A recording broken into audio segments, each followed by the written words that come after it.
Bizarre Brain Comics.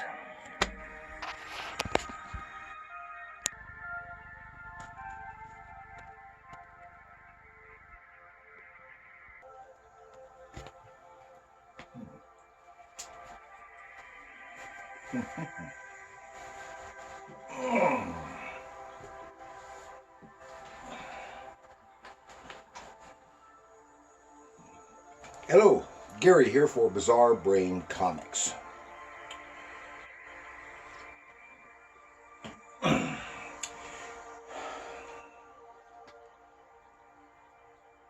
This is where I like to take a look at some older comics, talk about the characters and creators, and then examine the stories and the art.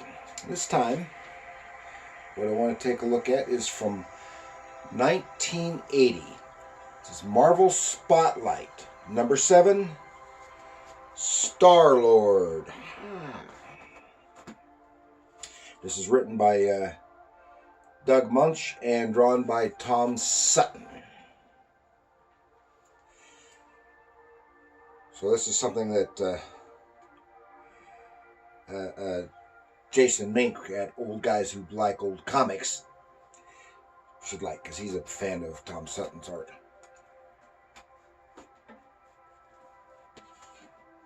So let's see what I've got in the big book of knowledge.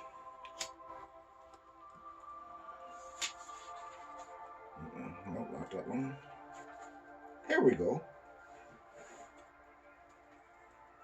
Marvel Spotlight number 7, 1980, Star-Lord by Doug Moench and Tom Sutton. Okay, see, and if you only know Star-Lord from the Guardians of the Galaxy, this goes way before that. And not quite like that character either. Star-Lord, he's a fictional science fiction / superhero character in Marvel Comics.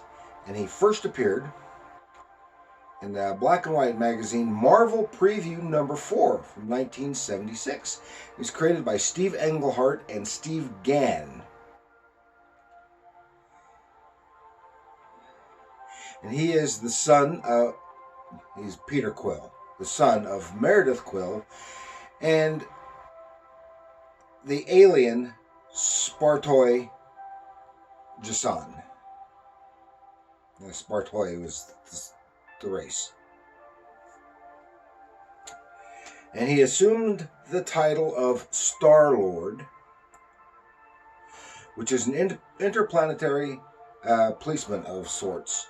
And long before starting his association with the Guardians, he was a solo character.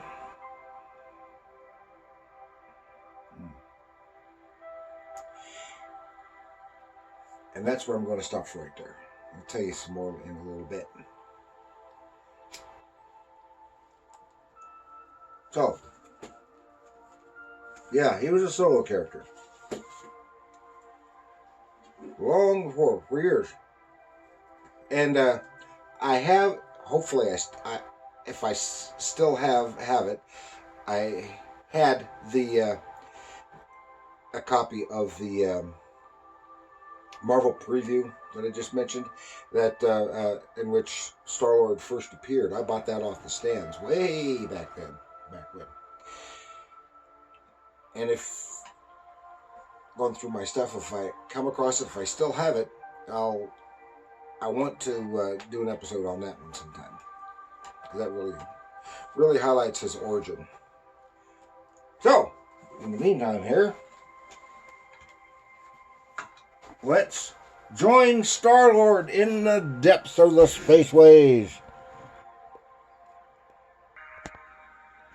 Here you go. Here's that. You can get that better cover. Look at that cover of Marvel Spotlight. Star-Lord. This is drawn by Tom Sutton. This cover, real nice. Although the butterfly wings and some pretty stuff here. I've kind of covered Tom Sutton before. He was had a long history with Marvel and others. last Halloween time, I did an episode on Vampirella, and that was from, I think it was from 68, 69, and he was the artist who drew that particular story. And his, in the, a little over a decade in between that story and this story, his style has evolved quite a bit.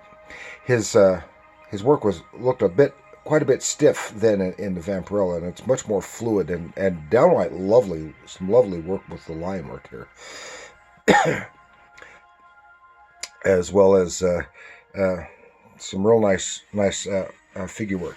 He did a lot of work in the 70s for Charlton Comics, as well, doing primarily some of the horror titles. A lot of the covers and a lot of the interior stories, and I think that's kind of where his style evolved. Doing that, had some real nice stuff there. And he was also good at doing the more cartoonish, stylized stuff. He did a good deal of work in Marvel's humor titles whenever they popped up. And okay, and then here we go. With Star-Lord. So he is originally in the future, just a few decades in the future from the 70s. So it would be our past now, or about this time.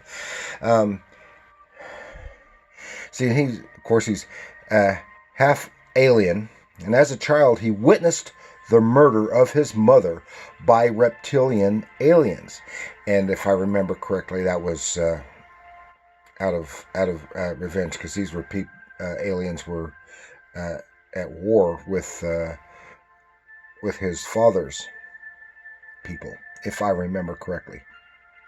Okay, and as an adult, he joined the space program, which was then developed into Space Corps, like part of the military. And there he was hoping to eventually find the aliens responsible for his mother's death, and getting his revenge. On a space mission, he was approached by the being. See, at this time they were still just confined in their stories, confined to the our solar system. And he kind of realized that he's not likely to get out there far enough to come across these aliens. He was approached by the space being known as the Lord of the Sun, in which he was given powers via technology, and a sentient ship to cruise the spaceways, exploring and delivering justice through the cosmos. Yeah, this Lord of the Sun, he was almost an alien being which resided in the sun, but he was almost like a quasi godlike being, and in a way, at this point, Star-Lord has bits of religious overtones, and this story has a lot of religious overtones. He delivered justice through the cosmos, but he had to forego his vengeance quest to receive these powers, and the title Star-Lord. Years later, many years later, he was rolled into the present timeline, Marvel timeline, and then he latched on to the Guardians of the Galaxy after they had been transported to the present from their own time, which was from 1,000 years in the future. So that's something different. And by then, the Guardians of the Galaxy were completely different from the original Guardians of the Galaxy, and I liked that one. That too, the original Guardians of the Galaxy. I mean, by now there are none of the original characters. And in the movie, none of the original characters of the Guardians of the Galaxy are in the movie, except for, now I can't remember his name. The guy who whistled, the blue guy, and he whistled and had the control of the that arrow. Yeah, he was the only original character from the Guardians of the Galaxy, the original Guardians of the Galaxy, and that character was one of the Guardians, not a Reaver. But I'm talking too much about Guardians of the Galaxy. But here we go. And he did not raise Peter Quill and nothing like that. And there is kind of a pun, whether intended or not, in the name Peter Quill. And I'll let you figure it out if you don't already know it. And it may have been unintentional. Well, okay, here we go. The Star-Lord. The Saga of Star-Lord. This is Tears for the World Called Heaven. And there's some really lovely stuff on the splash page. Tom Sutton, rather. And all through here, the artwork, it looks, some of the stuff looks like it could have been pulled straight out of 70s Doctor Strange. And there's nothing wrong with it. This is his ship. It's just called Ship. And it's telling there's this planet. It's a lot of clouds, cloud layers. They have floating islands and continents at various levels in the atmosphere on this planet. And I say floating, they're floating in the air. And it's curious. And here they're checking the thing out, and here they see these beings, and they were humanoid beings with butterfly wings. Here's one being here that is without wings and is being hurled from the edge from this floating island with a city on it down to one of the lower levels. And Peter Quill quickly flies out of the ship and rescues the fellow. Meanwhile, we see this. Oh, the stranger has spared Thorn from the punishment of righteous death. Then it is up to you, Shreen. You are the huntress. You must go down and carry out Thorn's punishment. And some really lovely stuff. It would have been nice if he could have done Vampirella like this. He was one of, as I said, he was one of the first artists to draw Vampirella. But his nice fluid line, unfortunately, with the color being so similar, you actually miss some of the nice line work in some of these panels. So here, Star-Lord takes the guy, saves the guy, and takes him down to a lower level. And meanwhile, they're being attacked by Shreen, the Huntress, and he uses his element gun, which uses blasts of air and blasts of water and stuff. He's almost, in a way, almost like a Green Lantern, because the gun is mentally controlled, and but it has the powers of elements of blast, earth, air, fire, and water. And he's a blast of air, pushes her into a cave, and then flame to temporarily imprison her in the cave while they get away.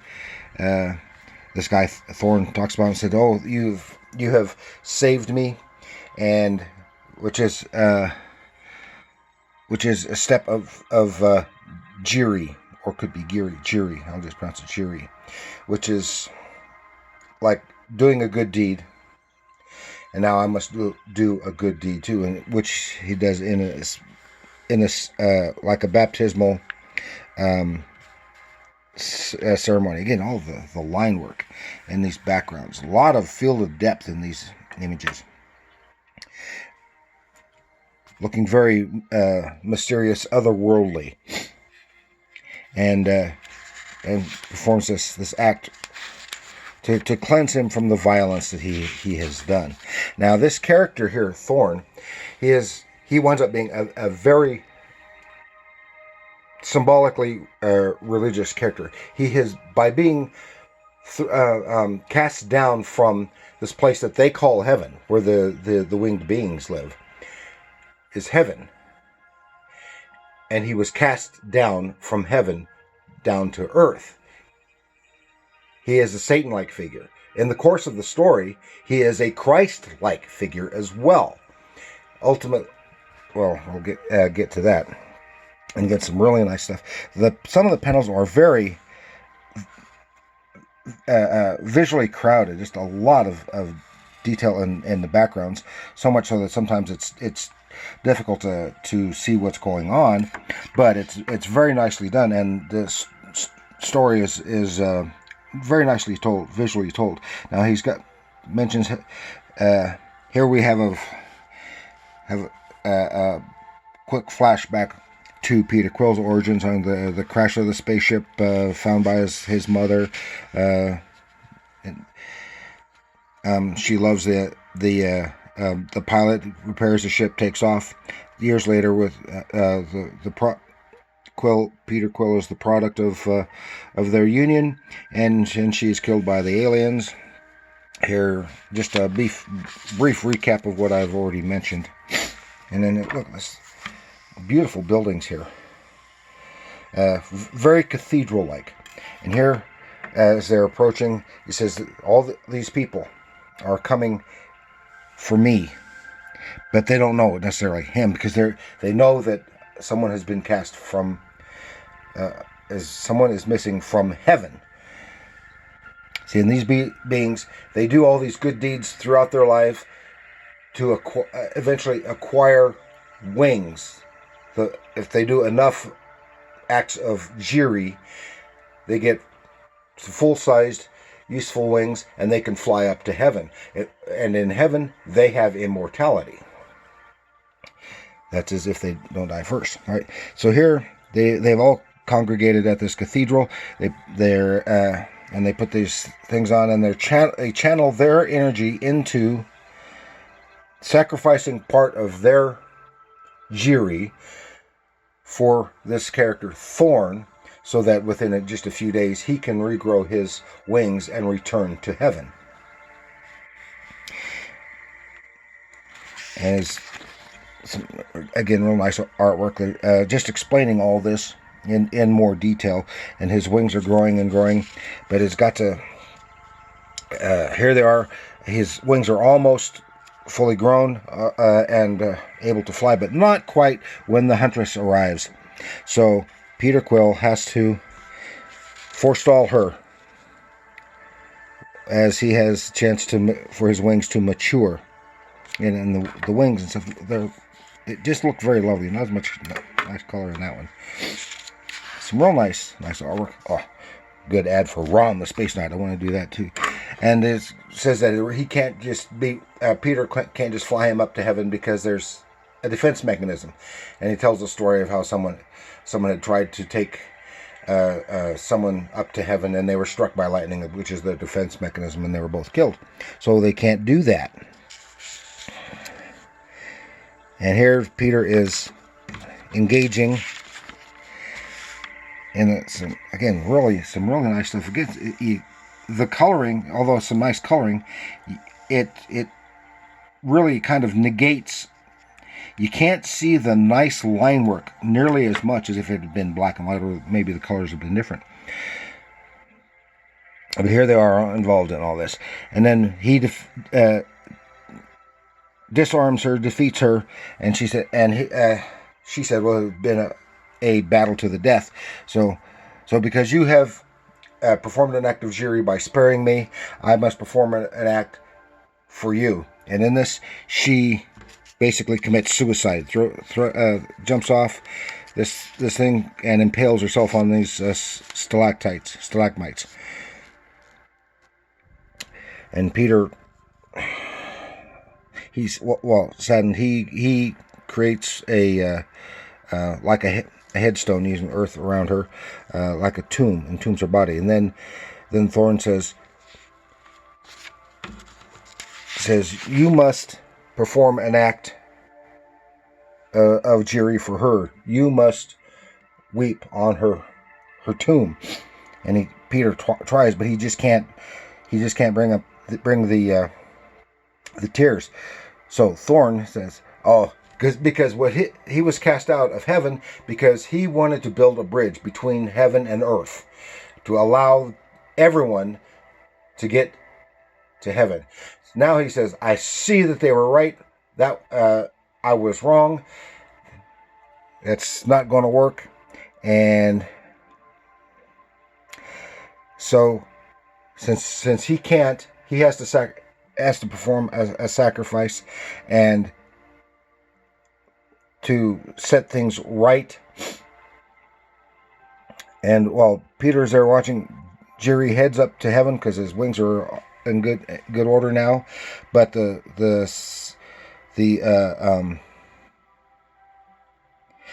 anyway, he knows that he can't make it there because the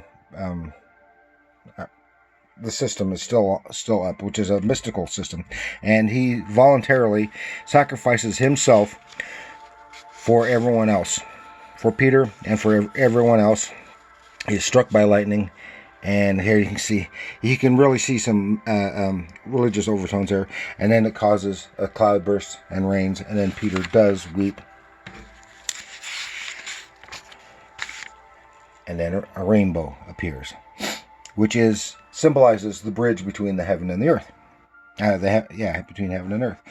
And then Peter gets on ship and back to the spaceways, having learned a lesson,